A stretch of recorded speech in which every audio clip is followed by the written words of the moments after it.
Assalamualaikum warahmatullahi wabarakatuh. Selamat pagi dan salam sejahtera untuk kita semua. Mudah-mudahan kita semua masih dalam kondisi yang sehat walafiat, tidak kurang satu apapun, dan mudah-mudahan kita senantiasa dilindungi oleh Allah Subhanahu wa taala dari segala macam mara bahaya, termasuk kondisi pandemi yang terjadi saat ini. Pada kesempatan kali ini kita akan membahas subbab selanjutnya, ya, dari bab kejadian-kejadian ataupun peristiwa-peristiwa penting di Eropa di abad pertengahan. Pada pertemuan sebelumnya kita sudah membahas tentang Renaissance dan juga merkantilisme, ya. Kali ini kita akan coba untuk membahas reformasi gereja. Ya, peta konsepnya ini, ya, reformasi gereja. Kemudian kita akan membahas latar belakangnya, tokoh-tokohnya siapa, kemudian proses dan dampaknya. Nanti kita akan lanjutkan sedikit berkaitan dengan masa Aufklärung, ya, atau abad pencerahan. Nah, latar belakang reformasi gereja tercetus pertama kali di abad 16 dan terjadi di Eropa Barat. Secara umum, faktor-faktor penyebab munculnya reformasi gereja sebagai berikut. Yang pertama itu adanya penyimpangan yang dilakukan oleh gereja Katolik. Ya, contoh penyimpangannya adalah penjualan surat pengampunan dosa, ya, atau yang disebut dengan indulgensi. Kemudian perkembangan paham humanis, ya, paham humanis yang menyebabkan banyak orang dapat membaca Alkitab. Paham humanis itu merupakan paham yang mengatakan bahwa manusia itu bisa melakukan, ya, ataupun memiliki potensi untuk mengembangkan kehidupannya sendiri, ya. Artinya tidak melulu atau tidak senantiasa tergantung oleh adanya takdir ataupun hukum alam atau yang lain lah, ya. Artinya manusia itu bisa menentukan nasibnya sendiri. Kemudian yang ketiga, Paus mempunyai kekuasaan yang besar, atau pimpinan gereja yang dimaksud, ya, memiliki kekuasaan yang besar tidak hanya sebagai pemimpin agama tetapi juga sebagai pemimpin negara. Nah, adapun tokoh-tokoh dari reformasi gereja yang pertama itu adalah Martin Luther. Nah, siapa Martin Luther ini? Ya, Martin Luther merupakan tokoh yang lahir pada tanggal 10 November 1483 di Eisleben, Jerman. Ya, Luther membawa pembaharuan besar di Jerman pada masa itu. Dalam persembunyiannya dia menerjemahkan kitab suci Perjanjian Baru ke dalam bahasa Jerman.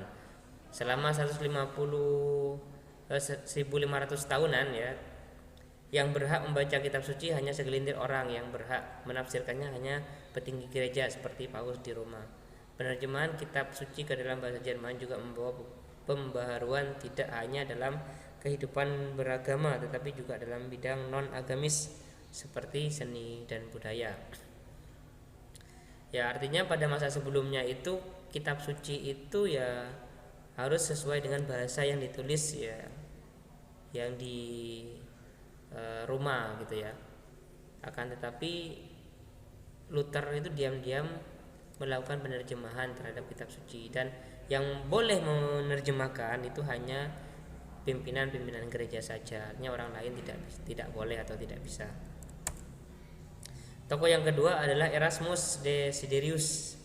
Erasmus adalah seorang tokoh yang berjasa bagi gerakan reformasi gereja yang dipimpin oleh Luther. Luther menggunakan edisi baru bahasa Yunani yang dikeluarkan oleh Erasmus. Erasmus juga mengkritik keburukan-keburukan yang ada di gereja dan menasihati Paus supaya mengambil tindakan-tindakan pembaruan gereja.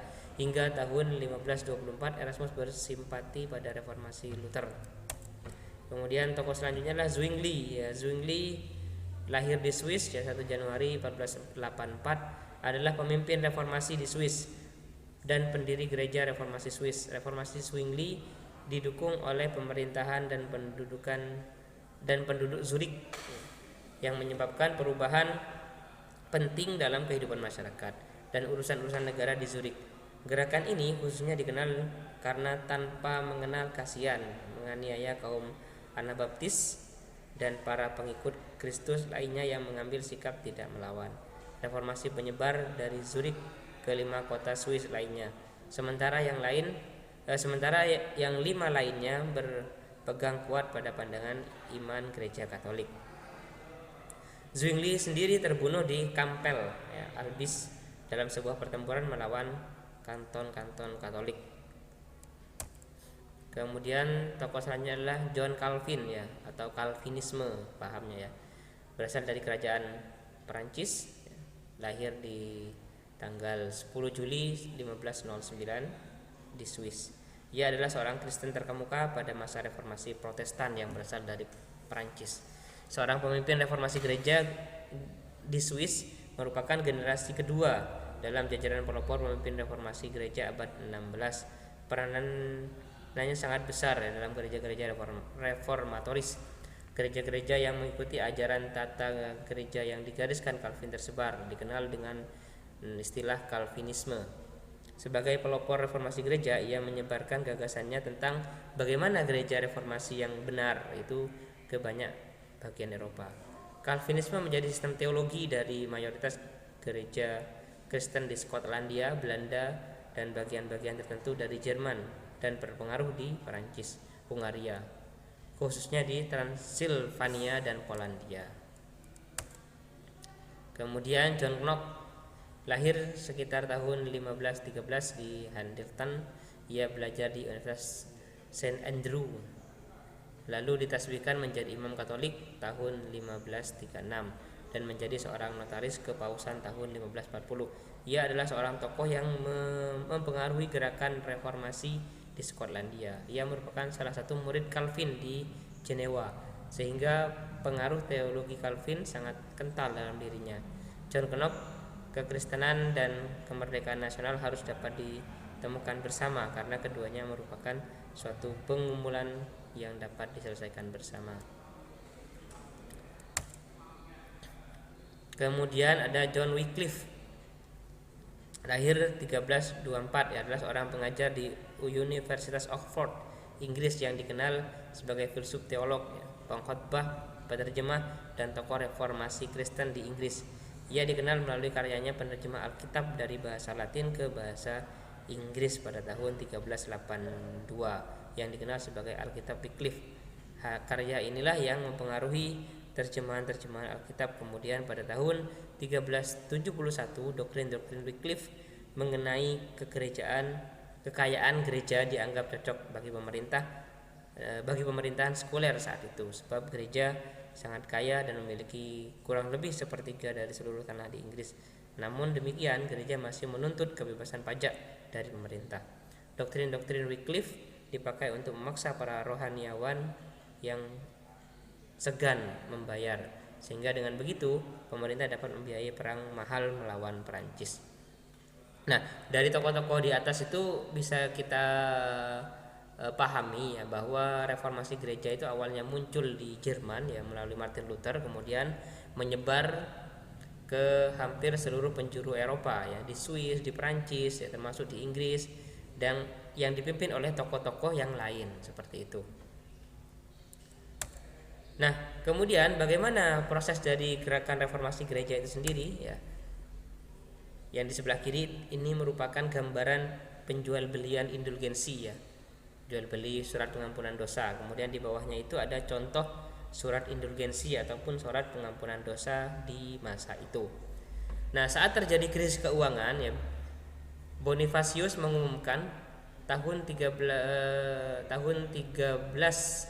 sebagai tahun jubile, ya, yang dimaksud sebagai tahun khusus untuk pengampunan dan penghapusan dosa. Artinya pada saat terjadi krisis, pihak gereja itu kemudian mengumumkan bahwa tahun tersebut merupakan tahun untuk pengampunan dosa, sehingga kemudian banyak orang yang ingin mendapatkan ampunan dari dosa-dosanya. Nah, kemudian dengan cara apa? Dengan cara mendapatkan indulgensi atau surat pengampunan dosa. Akan tetapi surat pengampunan dosanya itu tidak diberikan secara gratis, akan tetapi dijual belikan. Kemudian indulgensi adalah pengurangan hukuman yang diakibatkan oleh dosa, ya, melalui api pensucian atau purgatori istilahnya, ya, untuk dosa yang sudah diampuni. Nah, kemudian 3 kesimpulan penting tentang kondisi keagamaan di Eropa sebelum terjadinya reformasi pada tahun 1517. Terjadi krisis moral yang besar dalam tubuh gereja. Ini sudah poin yang pertama ini sudah Pak singgung ya pada saat kita membahas Renaissance kemarin ya. Kemudian berkembangnya nasionalisme, lahirnya ketidakpuasan terhadap pemimpin-pemimpin gereja di kalangan internal gereja itu sendiri, semakin berkembangnya tradisi intelektual dan iklim kebebasan di Eropa. Ya, ini yang dimaksud tradisi intelektual dan iklim kebebasan itu adalah gerakan-gerakan Renaissance yang sudah kita bahas di pertemuan sebelumnya. Oke, selanjutnya muncul reformasi gereja yang dipimpin oleh Martin Luther ya, atau yang dikenal dengan istilahnya reformasi Protestan ya. Reformasi Protestan gerakan besar di Eropa Barat pada abad ke-16. Tujuannya untuk mereformasi kepercayaan doktrin serta praktek-praktek dalam gereja Katolik Roma. Nah, dengan adanya reformasi gereja ini kemudian Kristen itu ada terpecah dua ya. Ada Kristen Katolik, ada Kristen Protestan ya, walaupun nanti masih banyak lagi aliran-aliran yang lain ya, misalkan seperti Advent, kemudian ada Injil Masehi, kemudian ada Pantekosta ya. Itu merupakan aliran-aliran dalam tubuh gereja ya, atau dalam agama Kristen. Nah, protes pada tahun 25 April ya 1529 terhadap the Deed of Spire ya, melahirkan istilah Protestanisme. Nah, ini adalah asal usul kata Protestan.